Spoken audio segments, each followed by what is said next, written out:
வணக்கம், நான் சுந்தரம். இது AssetsZone யூடியூப் சேனல். நம்ம இன்றைக்கி என்ன பார்க்க போகிறோம் அப்படின்னா, ட்ரேடிங் மிஸ்டேக்ஸ் பற்றி தான் பார்க்க போகிறோம். இது வந்து நியூ ட்ரேடர்ஸ் அண்ட் பிகினர்ஸ்க்கு வந்து ரொம்ப யூஸ்ஃபுல்லாக இருக்கும். வாங்க வீடியோக்குள்ளே போகலாம். First point proper trading plan, risk management, trading psychology. இது 3 பாயிண்ட் பற்றி தான் பார்க்க போகிறோம். என்னை பொறுத்தளவுக்கு இது மூணுமே ரொம்ப அவசியமானது. Proper trading plan. எந்த ஒரு ட்ரேடராக இருந்தாலும், part time trader, full time ட்ரேடராக இருந்தாலும், ஃபஸ்ட்டு வரத்துக்கு முன்னாடி, ட்ரேடு ஸ்டார்ட் பண்ணுறதுக்கு முன்னாடி பேப்பர் ட்ரேடிங் பண்ணணும். பேப்பர் ட்ரேடிங் பண்ணுறதுக்கு நிறைய ஆப்ஸ் இருக்குது. நீங்கள் ஏதாச்சும் ஒரு ஆப்பில் வந்து நீங்கள் உங்களுடைய மெயில் ஐடி, ஃபோன் நம்பர்லாம் கொடுத்துட்டு அதை வந்து பாயிண்ட்ஸ் கொடுப்பாங்க. 10 lakh பாயிண்ட்ஸு, 1 crore பாயிண்ட்ஸ் அந்த மாதிரி கொடுப்பாங்க. அதை வச்சு நீங்கள் வந்து பை பண்ணலாம், செல் பண்ணலாம். எல்லாமே டம்மியாகவே இருக்கும். டம்மி பாயிண்ட்ஸு, டம்மியாக ஷேர் வாங்குவீங்க, டம்மியாக செல் பண்ணுவீங்க. ப்ராஃபிட்டாக லாஸான எல்லாமே டம்மியிலே பார்க்கலாம் நீங்கள். அது மூலிமா நீங்கள் வந்து ஒரு 3 to 6 month வந்து பேப்பர் ட்ரேடிங் பண்ணுறது ரொம்ப ரொம்ப நல்லது.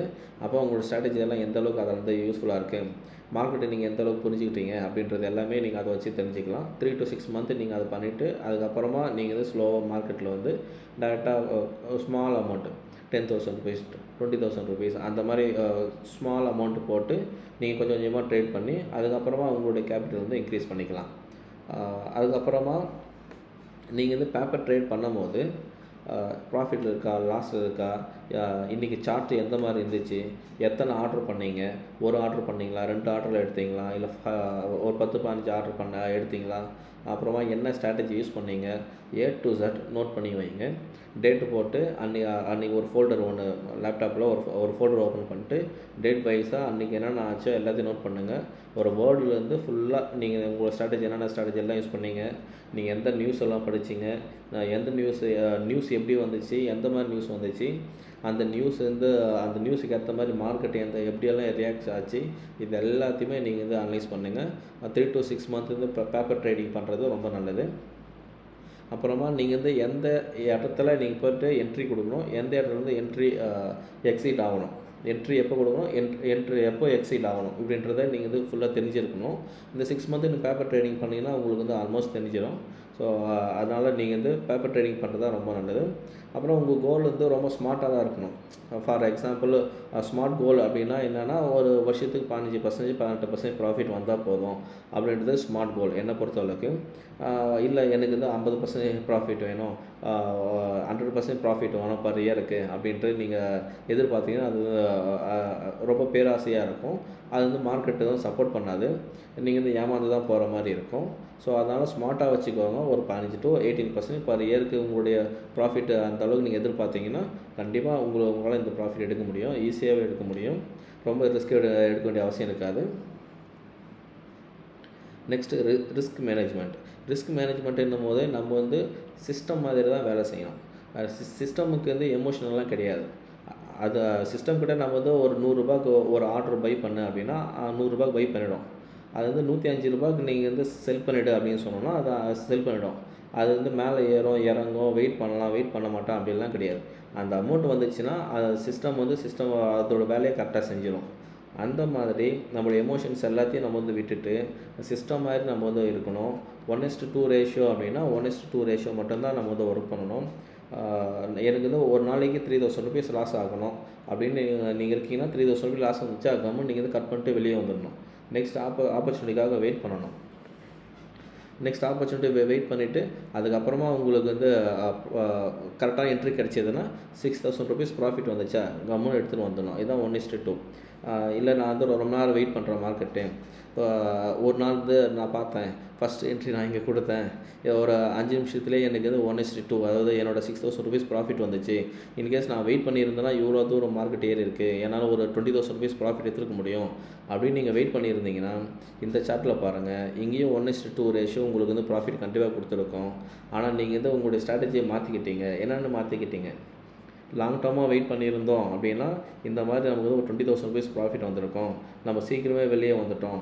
அந்த மாதிரி நீங்கள் நினச்சி செகண்ட் டேவை நீங்கள் பண்ணீங்க அப்படின்னா ஒரு சாப்டர் ஒரு மாதிரி இருக்கும். ஒரு நாள் ட்ரேடிங் வந்து கண்டிப்பாக நிறைய டிஃப்ரென்ஸ் இருக்கும், ஒரே மாதிரி இருக்காது. இங்கே பார்த்தீங்கன்னா உங்களுக்கு உண்டான 1:2 ரேஷியோ ப்ராஃபிட் கொடுத்துருக்கோம். அதுக்கப்புறம் சைடு வேஸில் வந்துச்சு. அப்புறம் மார்க்கெட் வந்து ஃபுல் டவுன் ஆனவுடனே உங்களுடைய நேற்று என்ன ப்ராஃபிட் எடுத்தீங்களோ அப்புறம் உங்களோட கேபிட்டல் மொத்தமாக வைப் அவுட் ஆகிறதுக்கு நிறைய சான்சஸ் இருக்குது. அதனால் ஒரு கிரீடு ரொம்ப வச்சுக்காதீங்க, நிறைய லாபம் வேணும் இருக்காதீங்க. 1:2 ரேஷியோவில் ட்ரேட் பண்ணுங்கள், சக்ஸஸ்ஃபுல்லாக கண்டிப்பாக ஆகலாம்.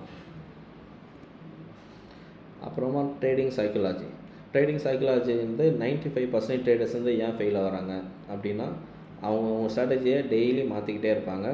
ஒரு ட்ரேடுக்குமே மாற்றி பண்ணிகிட்டே இருப்பாங்க. ஃபஸ்ட் ட்ரேட் எடுக்கிறாங்க, ஒரு ஸ்ட்ராட்டஜி யூஸ் பண்ணியிருப்பாங்க, லாஸ் ஆகிருக்கும். ரெண்டாவது ஒரு என்ட்ரி கொடுத்துருப்பாங்க, அப்போது வேறு ஸ்ட்ராட்டஜி யூஸ் பண்ணியிருப்பாங்க, அப்போவும் லாஸ் ஆகிருக்கும். மூணாவதாக ஒரு ட்ரேட் பண்ணியிருப்பாங்க, அப்போது மூணாவதாக ஒரு ஸ்ட்ராட்டஜி யூஸ் பண்ணியிருப்பாங்க, அதுவும் லாஸ் ஆகிருக்கும். ஸோ நீங்கள் என்னென்னா உங்களுடைய ஸ்ட்ராட்டஜியை மாற்றிக்கிட்டே இருக்கிறதுனால, சேஞ்ச் பண்ணிட்டே இருக்கிறதுனால உங்களுக்கு வந்து லாஸ் வந்துகிட்டே இருக்குது.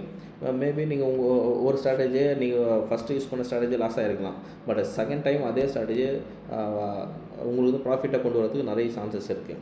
ஸோ அவசரப்பட்டு உங்கள் ஸ்ட்ராட்டஜியை நீங்கள் வந்து ஒரு ட்ரேடுக்கு மாற்றிக்கிட்டே இருக்காதீங்க. வெயிட் பண்ணுங்கள், மார்க்கெட்டை பாருங்கள், மார்க்கெட் சென்டிமெண்ட்டை புரிஞ்சுக்குவாங்க, ட்ரேட் பண்ணுங்கள், ப்ராஃபிட் எடுத்துக்கலாம். அதெல்லாம் ப்ராஃபிட் வந்து மினிமமாக எக்ஸ்பெக்டேஷன் வந்து மோர் ப்ராஃபிட்டில் இருக்கும். 95 ட்ரேடர்ஸ் வந்து ஃபெயில் ஆகிறதுக்கு ரீசனு ப்ராஃபிட் ரொம்ப அதிகமாக எதிர்பார்ப்பாங்க. ஒரு 50,000 இன்வெஸ்ட்மெண்ட் பண்ணிவிட்டு எனக்கு 50,000 ப்ராஃபிட் வேணும், 1,00,000 ப்ராஃபிட் வேணும்னு கேட்டால் எப்படி கொடுக்கும் மார்க்கெட்? கண்டிப்பாக கொடுக்காது. உங்களோட கேபிட்டலுக்கு ஏற்ற மாதிரி தான் இப்போ ப்ராஃபிட் நீங்கள் இதை டிசைட் பண்ணணும். 1:2 ரேஷியோ வந்து கரெக்டாக இருக்கும்னு நினைக்கிறேன் நான். குட் ட்ரேடர்ஸ் எப்போவுமே என்ன பண்ணுவாங்கன்னா, அவங்களோட ரூலை அவங்க கரெக்டாக ஃபாலோ பண்ணுவாங்க. 1:2 ரேஷியோனா 1:2 தான் பண்ணுவாங்க. 1:3னா 1:3 தான் பண்ணுவாங்க. 1:3 வந்து ப்ரோ ட்ரேடர்ஸு, அட்வான்ஸாக இருக்கிறவங்க, ரொம்ப வருஷம் மார்க்கெட்டில் இருக்கவங்க 1:3 ட்ரை பண்ணுவாங்க. அவங்க எங்கே என்ட்ரி கொடுக்கணும், எங்கே வெளியே வரணுன்றது அவங்க ரொம்ப நல்லாவே தெரியும்.